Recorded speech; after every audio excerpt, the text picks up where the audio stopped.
नमस्कार, सुजस बुलेटिन में आपका स्वागत है। मैं हूं आपके साथ सुधांशु सारस्वत। एक नजर हेडलाइंस पर। राजस्थान सहकारी सोसाइटी संशोधन विधेयक 2023 विधानसभा में पारित। सहकारी समितियों की धोखाधड़ी पर लगेगी रोक। राज्य सरकार अंगदान को दे रही बढ़ावा। प्रत्येक मेडिकल कॉलेज में बनेगी ऑर्गन ट्रांसप्लांट कमेटी। अमृत 2.0 योजना के तहत प्रदेश के 3 शहरों में लगेंगे स्मार्ट वाटर मीटर। बकाया पानी के बिल नहीं भेजे जाएंगे एक साथ।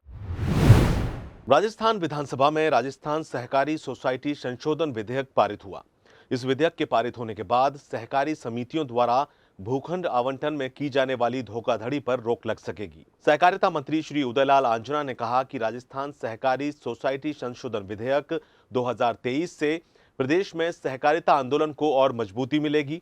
इससे आमजन को राहत मिलेगी और गृह निर्माण सहकारी समितियों द्वारा भूखंड आवंटन में की जाने वाली धोखाधड़ी पर रोक लगेगी। सहकारिता मंत्री ने बताया कि कुछ गृह निर्माण सहकारी समितियों द्वारा आमजन को अनाधिकृत पट्टे जारी किए जाते हैं। इससे क्षेत्र के सुनियोजित विकास में बाधा उत्पन्न होती है। सहकारिता मंत्री ने कहा कि नए प्रावधानों के तहत अब रजिस्ट्रार बिना कोर्ट की अनुमति के सोसाइटी के अभिलेखों और संपत्ति की तलाशी ले सकेंगे और इनका अधिग्रहण कर सकेंगे। इससे कोर्ट में लगने वाले अतिरिक्त समय की बचत होगी और आमजन को जल्दी ही न्याय मिल सकेगा। कृषि मंत्री श्री लालचंद कटारिया ने विधानसभा में कहा कि विधानसभा क्षेत्र पीलीबंगा में प्रधानमंत्री फसल बीमा योजना के तहत वर्ष 2020 से वर्ष 2022 के लिए अब तक 116 करोड़ 81 लाख रुपए के बीमा क्लेम का भुगतान किया जा चुका है। उन्होंने बताया कि रबी 2022-23 में बीमा क्लेम गणना प्रक्रियाधीन है। कृषि मंत्री ने प्रश्नकाल के दौरान इस संबंध में सदस्यों द्वारा पूछे गए पूरक प्रश्नों का जवाब देते हुए कहा कि पीलीबंगा विधानसभा क्षेत्र में किसानों को फसल खराबे के लिए बीमा क्लेम के रूप में खरीफ 2020 में 28 करोड़ 69 लाख, रबी 2020-21 में 31 करोड़ 13 लाख, खरीफ 2021 में 28 करोड़ 52 लाख, रबी 2021-22 में 23 करोड़ 34 लाख और खरीफ 2022 में 5 करोड़ 11 लाख को लाभ दिया गया। श्री कटारिया ने कहा कि फसल खराबे के आकलन के समय बीमा कंपनी के प्रतिनिधि के साथ गिरदावर और पटवारी मौके पर होते हैं तथा यह आकलन ऑनलाइन किया जाता है। कृषि मंत्री ने बताया कि राजस्थान देश में पहला प्रदेश है जहां 90% आकलन ऑनलाइन किया जाता है। उन्होंने बताया कि फसल खराबे के संबंध में किसी भी प्रकार की शिकायत का निस्तारण समिति के माध्यम से किया जाता है। उसके बाद प्रकरण केंद्र सरकार को भेजा जाता है।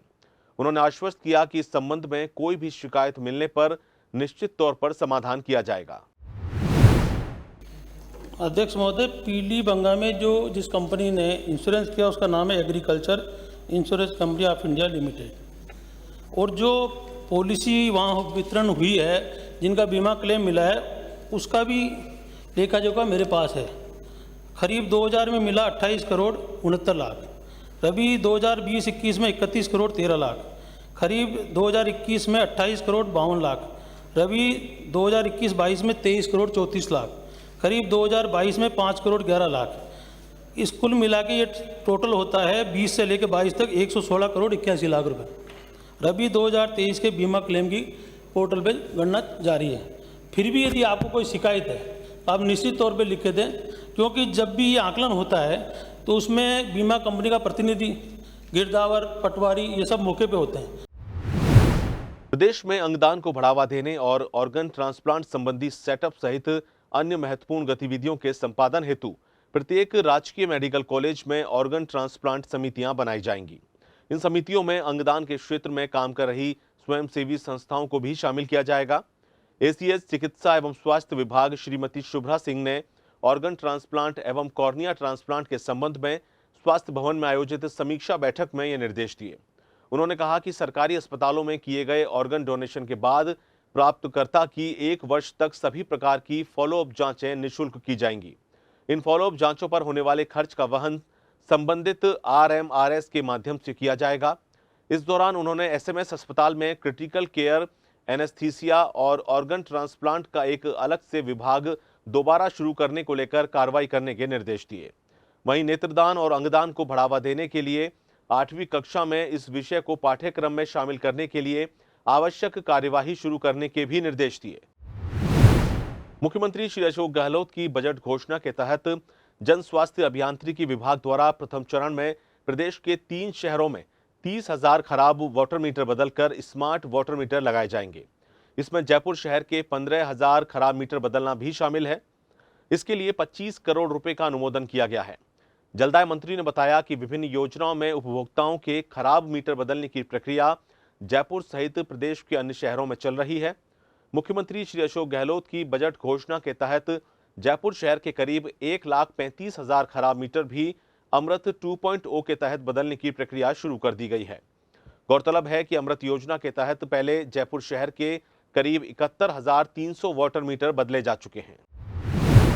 राजस्थान आवासन मंडल की लोकप्रिय बुधवार नीलामी उत्सव योजना की चमक अभी भी बरकरार है। पिछले 2 हफ्तों में बुधवार नीलामी उत्सव योजना के तहत कुल 371 आवासीय और 3 व्यावसायिक संपत्ति बिकी, जिससे मंडल को लगभग 34 करोड़ 74 लाख रुपए का राजस्व प्राप्त हुआ। आवासन आयुक्त श्री पवन अरोड़ा ने बताया कि आवासन मंडल के बिना बिके लगभग 20,000 आवासों को बेचने के लिए बुधवार नीलामी उत्सव योजना शुरू की गई थी। उन्होंने बताया कि बुधवार नीलामी उत्सव ई बिड सबमिशन में प्रदेश भर में पिछले हफ्ते 216 और इस हफ्ते 155 आवासीय संपत्ति बिकी। उन्होंने कहा कि आवासन मंडल के प्रति आमजन में विश्वास दिन ब दिन मजबूत होता जा रहा है। यही वजह है कि 2 हफ्तों में कुल 371 आवास बिक गए। डूंगरपुर के सलारेश्वर मंदिर पीठ और श्री गोविंद गुरुजी की जन्मस्थली बांसिया में सामुदायिक भवनों का निर्माण होगा। इसके लिए मुख्यमंत्री श्री अशोक गहलोत ने 1 करोड़ रुपए के वित्तीय प्रस्ताव को स्वीकृति दी है। प्रस्ताव के अनुसार डूंगरपुर के सलारेश्वर मंदिर पीठ और बांसिया सीमलवाड़ा के भवन निर्माण में 50-50 लाख रुपए की लागत आएगी। गौरतलब है कि मुख्यमंत्री द्वारा सलारेश्वर मंदिर पीठ और बांसिया सामुदायिक भवन के लिए डूंगरपुर दौरे के दौरान घोषणा की गई थी। जालौर जिले के भीनमाल में 54 करोड़ 83 लाख रुपए की लागत से अपशिष्ट प्रबंधन में सीवरेज संबंधित काम करवाए जाएंगे। मुख्यमंत्री श्री अशोक गहलोत ने पहले चरण के सीवरेज कार्य के लिए वित्तीय स्वीकृति प्रदान की है। इससे भीनमाल में अपशिष्ट प्रबंधन संबंधी सुविधाएं विकसित होंगी। 54 करोड़ 83 लाख रुपए में से 13 करोड़ रुपए से ज्यादा की राशि स्वच्छ भारत मिशन के तहत खर्च की जाएगी। गौरतलब है कि मुख्यमंत्री ने बजट वर्ष 2023-24 में भीनमाल सहित 5 शहरों में सीवरेज कार्य करवाए जाने की घोषणा की थी। राज्य सरकार द्वारा एनटीटी अध्यापकों को पदोन्नति के अवसर दिए जाएंगे। मुख्यमंत्री श्री अशोक गहलोत ने इस आशय के प्रस्ताव को स्वीकृति दी है। प्रस्ताव के अनुसार पूर्व प्राथमिक शिक्षा अध्यापकों के पदोन्नति के अवसर सृजित करने के लिए 3 नए पदनाम पूर्व प्राथमिक शिक्षा अध्यापक ग्रेड द्वितीय, पूर्व प्राथमिक शिक्षा अध्यापक ग्रेड प्रथम और पूर्व प्राथमिक वरिष्ठ अध्यापक का सृजन किया जाएगा। साथ ही पदोन्नति के लिए 5 वर्ष का अनुभव निर्धारित होगा। वरिष्ठ नागरिक तीर्थ यात्रा योजना के तहत 6 अगस्त को जोधपुर भगत की कोठी से विशेष ट्रेन माता वैष्णो देवी और अमृतसर के लिए रवाना होगी। यह ट्रेन सुबह 11 बजे रवाना होगी। यह ट्रेन बीकानेर और हनुमानगढ़ होते हुए जाएगी। देवस्थान विभाग की ओर से इस रेलगाड़ी के लिए सभी चयनित तीर्थयात्रियों को फोन करके सूचित किया जा रहा है। यात्रियों को अपने साथ ऑनलाइन भरे गए आवेदन पत्र की हार्ड कॉपी, मूल जनाधार, आधार कार्ड, 2 पासपोर्ट साइज फोटो साथ लेकर आना अनिवार्य होगा। साथ ही दैनिक उपयोग की सामग्री लानी होगी। इस ट्रेन में 8 दिन तक यात्रियों के आवास, भोजन की सभी व्यवस्थाएं देवस्थान विभाग की ओर से निःशुल्क की जाएंगी। देवस्थान विभाग द्वारा अब चिन्हित मंदिरों में श्रावण अधिक मास के सोमवारों को भी रुद्राभिषेक करवाया जाएगा। इसके लिए राज्य के सभी देवस्थान सहायक आयुक्तों को निर्देश प्रदान कर दिए गए हैं। इससे पहले शिवालयों में श्रावण मास में पड़ने वाले सोमवारों को रुद्राभिषेक के आदेश दिए गए थे।